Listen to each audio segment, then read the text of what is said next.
I used to think the safest place in my life was the quiet space between us. Not a house. Not a routine. Not even the years we'd stacked up together like proof. Just that feeling, that whatever happened outside, we were still solid. Still real. Now, I don't know what that feeling was. Or when it stopped being true. It's strange what changes first after something breaks. It isn't the big things.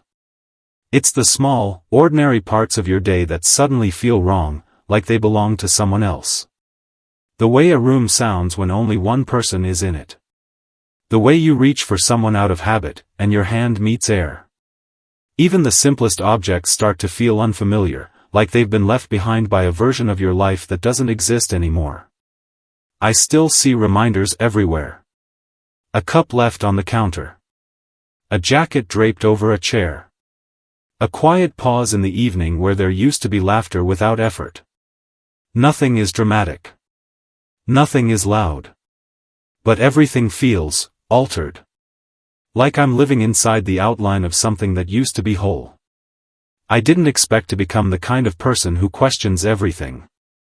I wasn't someone who checked phones or counted hours or replayed conversations in my head looking for hidden meanings. I always thought trust was something you built once and then lived inside. Like a home. I thought if you loved someone enough, if you showed up enough, if you stayed steady enough, that would be enough. But the truth is, you can be holding something together long after the other person has started letting go. And you won't even know. That's the part that still sits heavy in me. Not just what happened. But how quietly it happened. How normal everything looked while something essential was being taken. I can't point to a single moment where the world cracked open. There was no shouting. No slammed doors. No scene. It was smaller than that. Almost nothing. A moment that could have passed like any other. I remember standing nearby, half distracted, thinking about something completely unimportant. And then I noticed it. Just a brief flicker. A sound. A screen lighting up. The kind of thing you wouldn't even register unless something in you was already listening differently. It wasn't proof. Not yet. It was just discomfort. A tiny shift in the air. The kind of feeling you get when someone says your name in a tone you don't recognize. I saw the way it was silenced too quickly. The way attention snapped away from me for half a second. The way something was protected without being explained. And in that instant, without choosing to, I crossed a line. Because once you notice something feels hidden, you can't unnotice it. You can tell yourself you're overthinking. You can tell yourself you're tired. You can tell yourself love doesn't come with suspicion. But your body knows before your mind catches up. My stomach sank, not because I knew anything. But because I suddenly realized I didn't know everything. And maybe I hadn't for a long time. I stood there, pretending nothing had happened, because what else do you do with a feeling you can't name yet? I wanted to go back to the version of myself from the day before. The version that believed the life I was living was exactly what it seemed. But something had shifted. Something quiet had moved underneath the surface. And I could feel it, like the first tremor before a collapse. If you've ever been in that moment, when the world hasn't fallen apart yet, but you sense it might, I need you to stay with me. Because what comes after that small discomfort changes everything. So if you want more real, emotionally intense stories about love, betrayal, and the moments that break people open, make sure you subscribe to the channel, like the video, and share it with someone who might understand. And just like that, the life I trusted started to feel unfamiliar, even before I knew why. When I think back to the beginning, what stands out isn't passion or drama. It's how easy everything felt. We didn't collide into each other's lives. We settled in. Slowly. Naturally. Like something that had been waiting for us to notice it. From the start, there was a steadiness to us that I hadn't known before. Conversations didn't feel forced. Silence didn't feel awkward. Being together felt like exhaling after holding your breath for years without realizing it. I trusted that feeling more than words. We built our life through routines first. Shared mornings. Evenings that ended on the same couch, in the same positions, without needing to plan it. Private jokes that didn't need explaining. The kind of familiarity that made the outside world feel louder by comparison. I believe that was love at its strongest. Not fireworks. Not grand promises. Just consistency. We showed up for each other in ways that felt small but added up. Remembering preferences. Anticipating moods. Knowing when to speak and when to let silence do the work. I remember thinking, more than once, that this was what people meant when they said they felt safe with someone. That safety became the foundation for everything else. Plans came easily because I assumed we were moving in the same direction. I didn't need to ask where we stood or where we were going. It felt understood. Like we were building something solid without having to name every beam. I never doubted their loyalty. Not because I thought they were incapable of hurting me. But because I believed we had something that made betrayal unnecessary. That might sound naive now, but at the time it felt logical. Why would someone risk something that worked? Why would they step outside something that already held them? I trusted the way we handled conflict, too. When disagreements came up, they didn't explode. We talked. Sometimes clumsily. Sometimes imperfectly. But always with the assumption that we were on the same side. Even when we disagreed, I never questioned the bond underneath it. I thought love was proven in those moments. In the willingness to stay present. To choose understanding over being right. Over time, our lives braided together so tightly that I stopped seeing where one ended and the other began. Decisions weren't mine or theirs. They were ours. I didn't protect my independence the way some people do. I didn't feel the need to. Being intertwined felt like commitment, not risk. Looking back, I can see how much of myself I poured into that structure. How much of my identity rested inside the idea of us. But at the time, it didn't feel like sacrifice. It felt like belonging. I took pride in being reliable. In being steady. In being the person who didn't waver.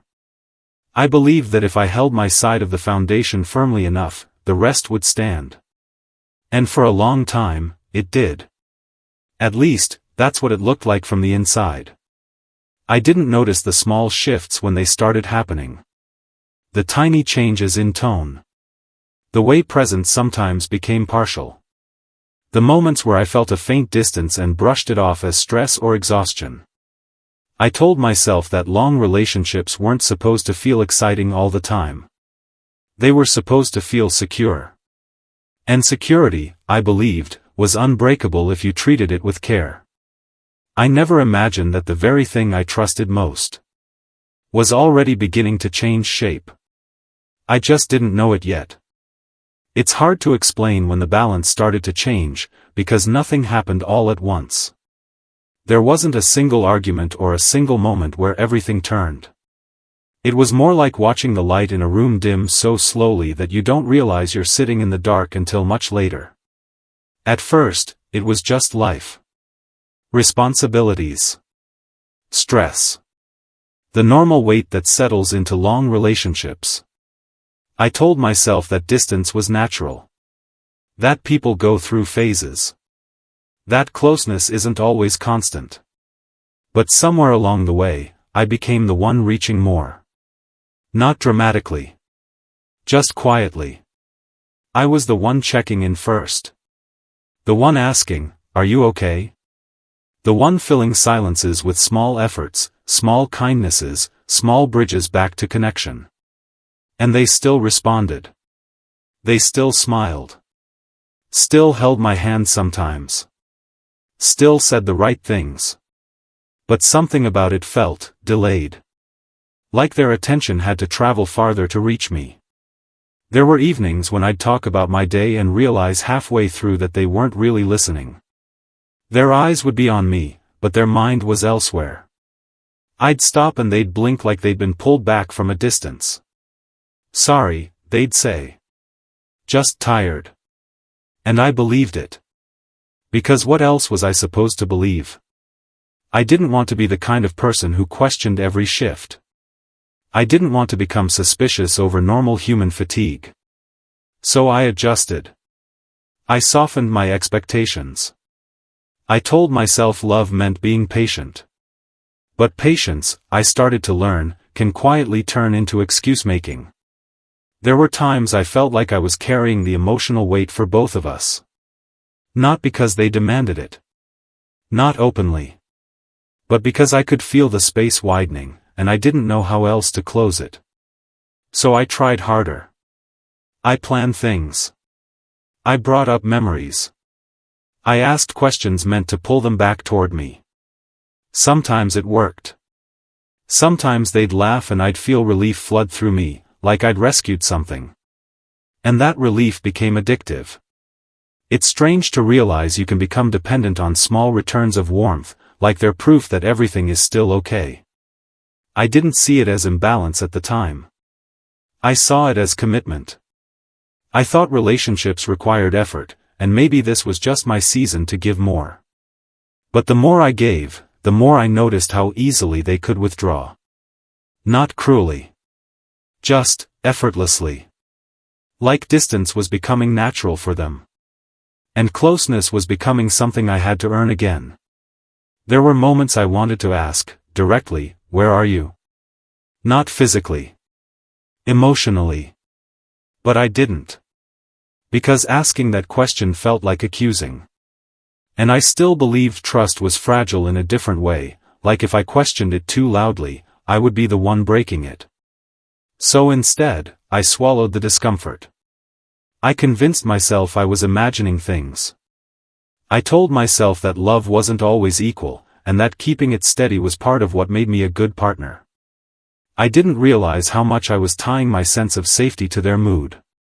How much I was measuring the health of our relationship by the smallest signs of attention. A look. A touch. A text that came quickly instead of hours later.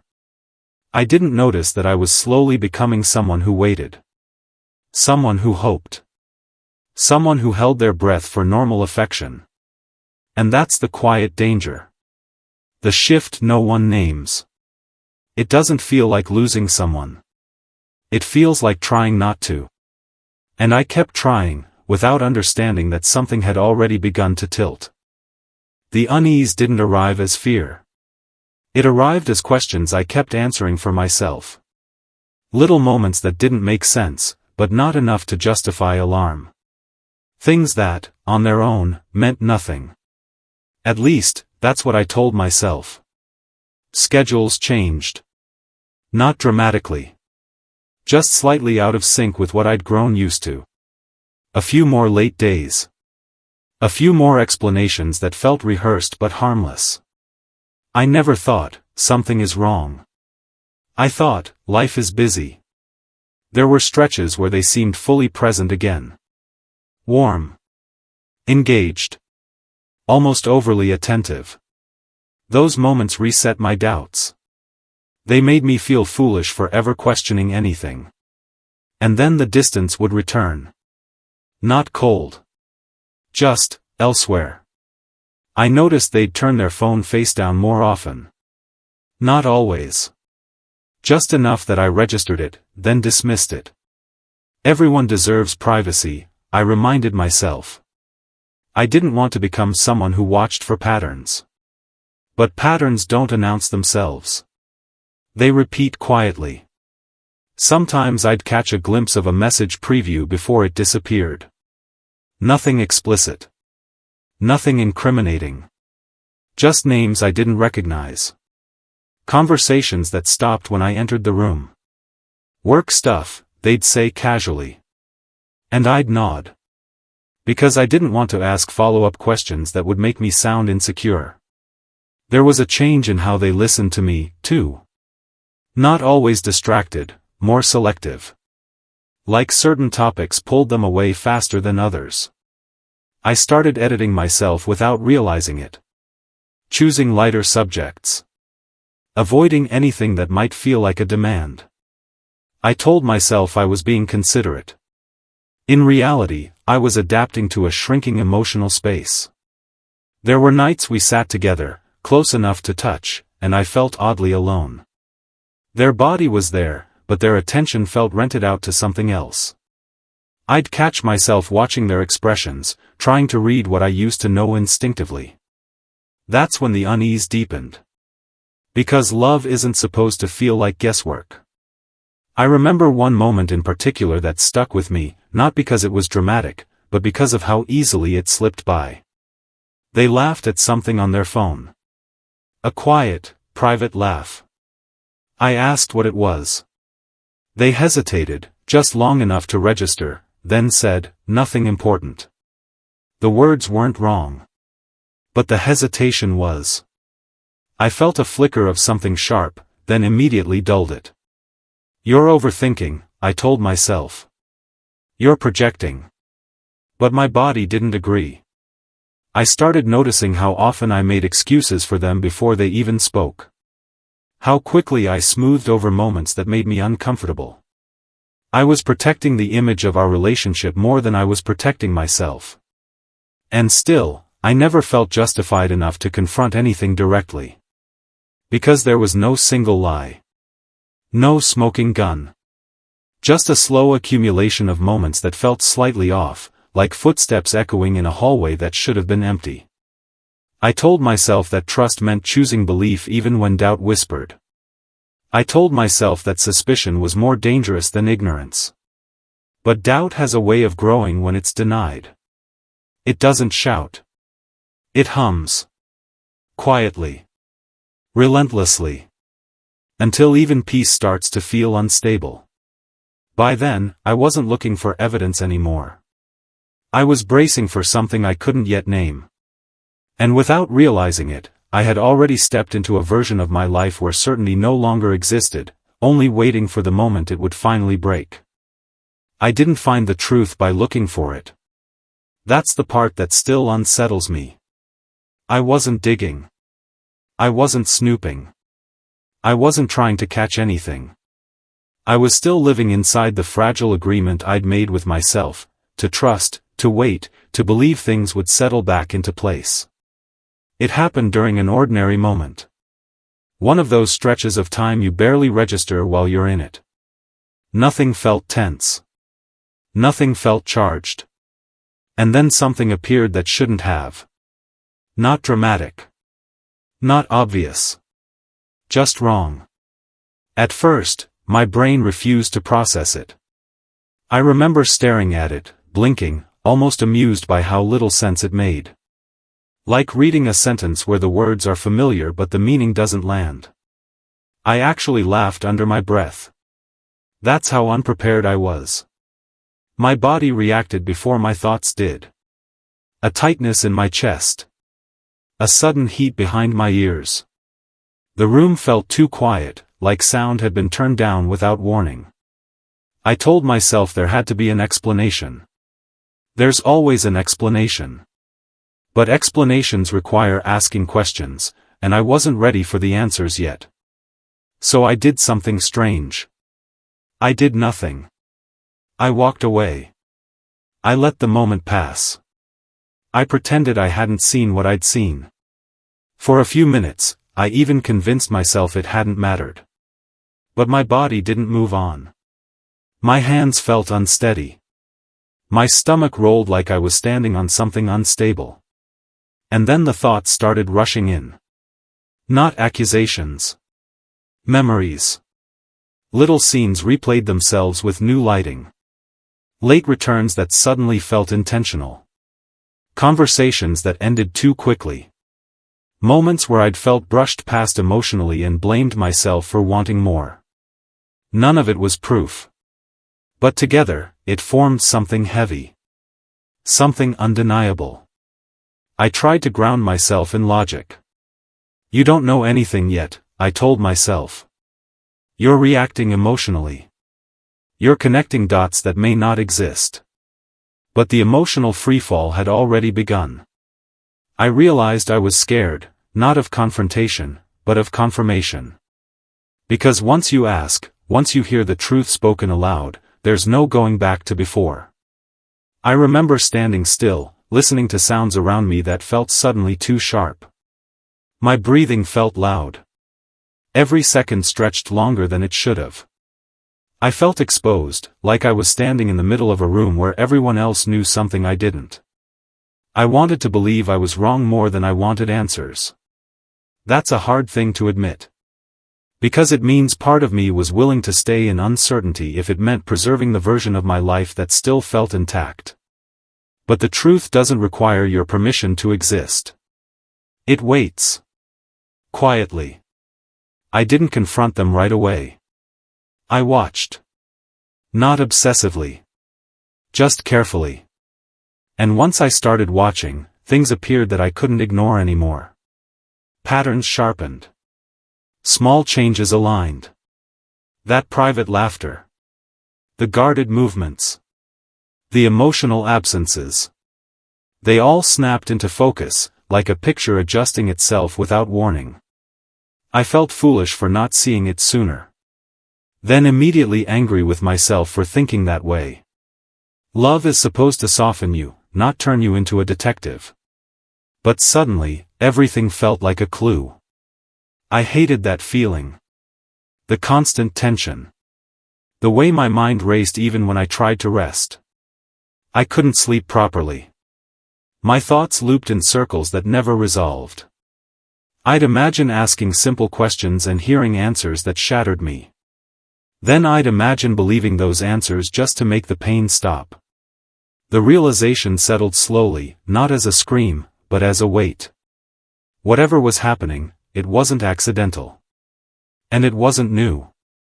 Something had been unfolding without me for longer than I wanted to accept. I hadn't lost them all at once. I had been losing them in pieces. And now, standing in the aftermath of that realization, I understood something I hadn't before. Even without full proof. Even without a confession. Some truths announce themselves by how impossible they are to ignore. And once you feel that shift inside your chest, once certainty cracks open just enough to let reality through, there's no pretending your way back to safety. You can delay it. You can soften it. But you can't stop what comes next.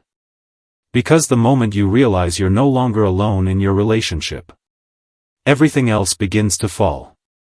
I didn't confront them the way I always imagined people did in situations like this. There was no explosion. No dramatic demand for the truth. I think part of me was still hoping I'd misunderstood everything. So instead of asking what was happening, I asked smaller questions. Safer ones. The kind that lets someone tell the truth without being cornered. Are you okay lately? I asked once, trying to keep my voice light. They looked surprised, then smiled. Yeah. Just tired. Another time I said, you feel far away sometimes. They shrugged. I didn't realize. Every answer landed softly. Reasonable. Hard to argue with. But none of them reached the thing sitting between us.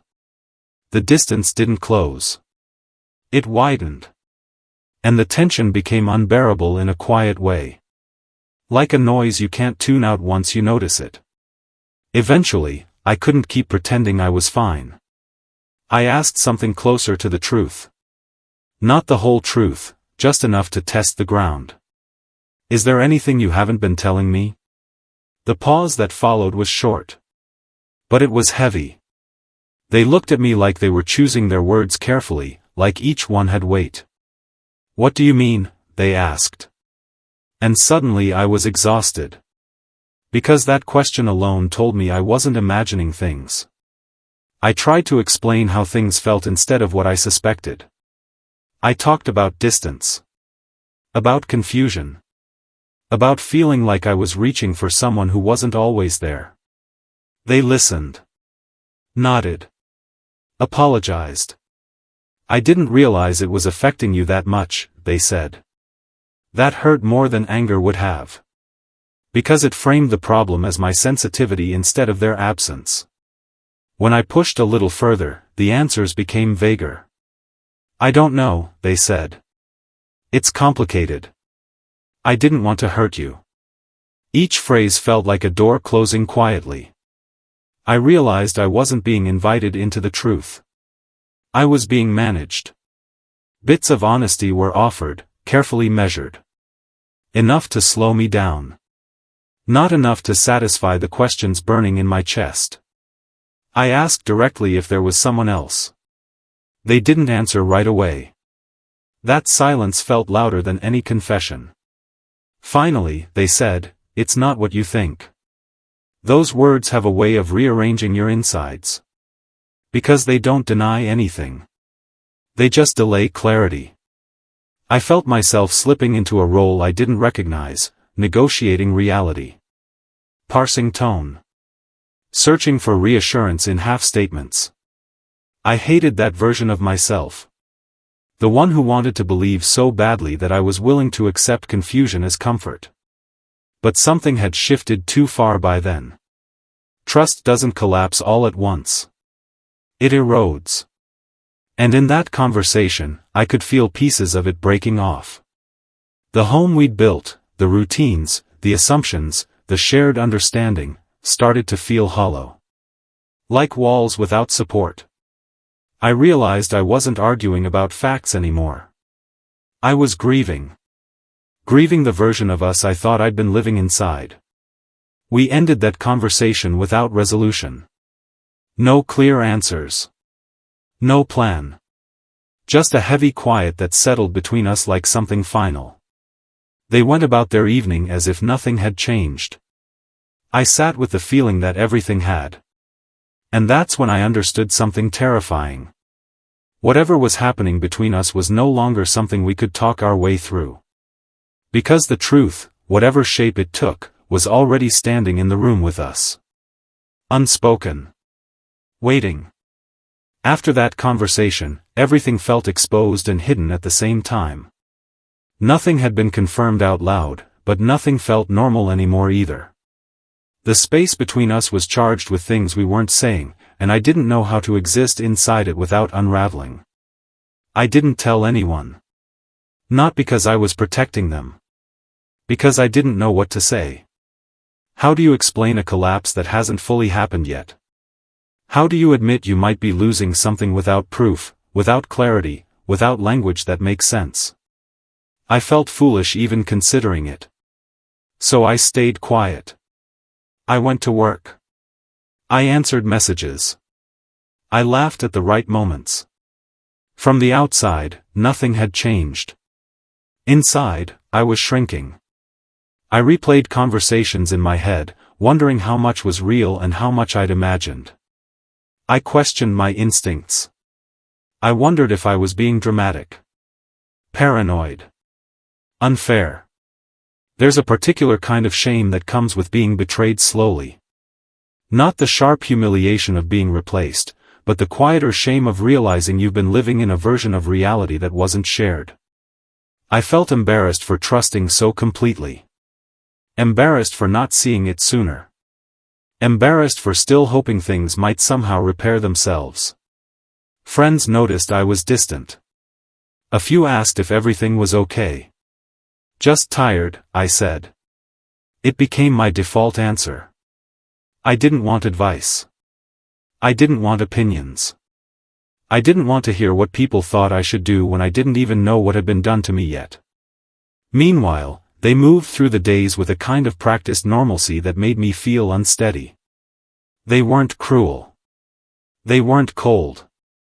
They were careful. Affection appeared in small doses, almost strategically. Just enough to soften the tension. Just enough to keep me uncertain. That uncertainty became its own kind of isolation. I couldn't lean into the relationship for comfort anymore. And I couldn't lean on anyone else without admitting how unstable everything felt. So I carried it alone. Nights were the hardest. That's when the questions grew louder. When doubt replayed itself without interruption. When I wondered whether I was already being left behind while still standing in the same room. I started to understand how people stay in situations that hurt them, not because they don't see the damage, but because naming it feels like detonating what little stability remains. Silence felt safer than truth. At least silence let me pretend I still had control. But control is an illusion when you're the only one holding the weight. And the longer I stayed quiet, the more alone I felt inside my own life. If any part of this feels familiar to you, if you've ever carried doubt, betrayal, or emotional distance in silence, take a moment to subscribe to the channel, like the video, and leave a comment. These stories exist so no one has to feel like they're the only one living through something like this. Because isolation doesn't always come from being left. Sometimes it comes from staying, while everything else quietly disappears. The confirmation didn't arrive the way I expected. There was no confession delivered with tears or apologies. No single moment where everything was finally laid bare and explained. Instead, the truth surfaced in fragments. Small details that slipped through when no one was trying to be careful anymore. A name mentioned casually that didn't belong in the context it was used. A timeline that didn't quite line up. An explanation that contradicted something I'd already been told, quietly, weeks earlier. At first, I wondered if I was looking for meaning where there wasn't any. But then it happened again. And again. Each time, the same dull weight settled in my chest, not surprise, but recognition. I wasn't uncovering something new. I was catching up to something that had already been happening. I remember one moment clearly, not because it was dramatic, but because of how ordinary it felt. We were talking about something unrelated, something forgettable, when they referenced an experience they couldn't have had without someone else being involved. They froze when they realized what they'd said. Just for a second. Then they kept talking. That was it. That was the moment the last piece clicked into place. There was no denial left in me after that. No room for interpretation. The truth wasn't loud, but it was complete. What hurt the most wasn't the betrayal itself. It was the realization that it hadn't been a single choice. It had been many. Small decisions stacked on top of each other. Opportunities taken. Lines crossed, then crossed again, all while I was still showing up, still trusting, still believing we were standing on the same ground. I wasn't blindsided. I was excluded. I started seeing the past differently. Not with anger at first, but with a kind of stunned clarity. Moments I'd brushed off now made sense. Distance that had felt confusing now had shape. I understood why I'd felt like I was competing with something invisible. I had been. There was a strange relief in knowing I hadn't imagined it. That my instincts hadn't been broken. That the unease had come from somewhere real. But that relief was thin. Because validation doesn't undo damage. It doesn't give you back the time you spent doubting yourself. It doesn't soften the grief of realizing you were loving someone who had already made room in their life for someone else. When I finally acknowledged what I knew, out loud, the response wasn't what I'd hoped for. There was defensiveness. Minimization. A focus on intent rather than impact.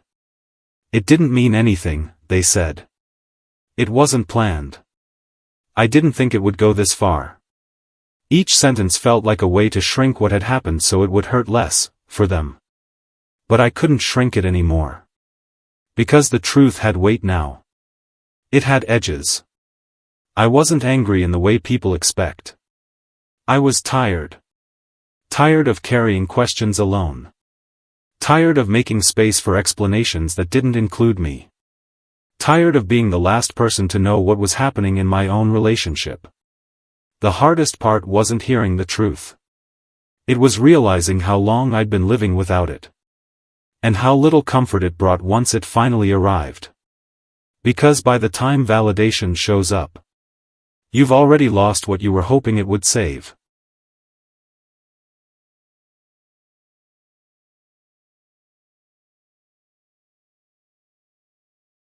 I don't think betrayal changes you all at once. I think it settles in quietly, reshaping how you understand things you used to take for granted. Trust. Safety. Even memory. After everything came into the open, I expected clarity to feel like relief. I thought once I knew the truth, I'd finally be able to breathe again. But clarity came with its own kind of grief. Because it forced me to accept something I hadn't wanted to name before, that the person I loved wasn't suddenly gone. They had been leaving for a long time. I found myself missing them in strange ways. Not the version that hurt me, but the version I thought I had. The one I built my life around. The one who felt present, dependable, real. It took me a while to understand that I wasn't grieving the end of the relationship as much as I was grieving the loss of certainty. The belief that if you love someone honestly, they'll meet you in the same place. That belief doesn't survive betrayal intact. It fractures. I don't know if what happened makes them a bad person. I've turned that question over more times than I can count. People make choices for complicated reasons. Loneliness. Fear. Validation. Escape. I can understand those things without excusing the harm they cause. And I've learned that understanding doesn't automatically lead to forgiveness. What I do know is this. The deepest wound wasn't the affair itself. It was the realization that the truth had been withheld from me. That decisions were made about my life without my knowledge. That I was loving someone who had already decided I didn't deserve the full reality of what was happening. That kind of betrayal doesn't just break trust in a relationship. It challenges how you trust your own perception. Even now, I sometimes catch myself second-guessing moments that feel good, wondering if there's something I'm not seeing yet. I'm working on that. Slowly. I don't regret loving fully. I regret that my honesty wasn't matched with the same respect. And that's the question I'm left with, the one I still don't have a clean answer to. Is betrayal really about desire? Or is it about someone deciding, quietly and selfishly, that you no longer deserve the truth? I'll let you decide. Because once you've lived through something like this, you realize. The lie isn't always the affair. Sometimes, it's the silence that makes it possible.